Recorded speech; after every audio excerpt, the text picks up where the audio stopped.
ఓ pastor గారు చెప్తే మేము విన్నాం, నమ్ముతున్నాం, మేము కూడా కళ్ళు మూసుకొని ప్రార్థిస్తున్నాం. మాలో ఎన్ని రోగాలు ఉన్నాయి, మాలో ఎన్ని వ్యాధులు ఉన్నాయి, మాలో ఎన్ని ఇబ్బందులు ఉన్నాయి, మాలో ఎన్ని పాపాలు ఉన్నాయి. కాబట్టి వీటన్నిటిని విడిపిస్తావని మేము నమ్ముతున్నాం కనుక విడిపించు ప్రభు అని అడగండి. ప్రార్థన చేద్దాం.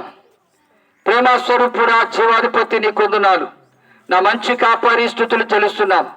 ఈ సాయంకాలపు వేళలో ఈ గ్రామ ప్రజలకు నైనా నీ మాటలు చెప్పడానికి, శాంతి లేని వారికి ఏసే శాంతి ఇస్తాడని చెప్పడానికి వచ్చాం.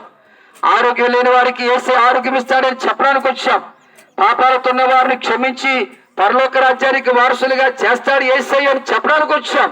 నీ మాటలు చెబుతూ ఉన్నాం. చాలా మంది వింటూ ఉన్నారు. వింటున్నటువంటి వారు విశ్వాసం ఉంచి కళ్ళు మూసుకొని మాతో పాటు ఏకీవిస్తున్న బిడ్డలను మీరు స్వస్థపరచండి, బాగు చేయండి, నెమ్మది కలిగించండి. ఆదరణ లేని బిడ్డలకు ఆదరణ కలిగించండి.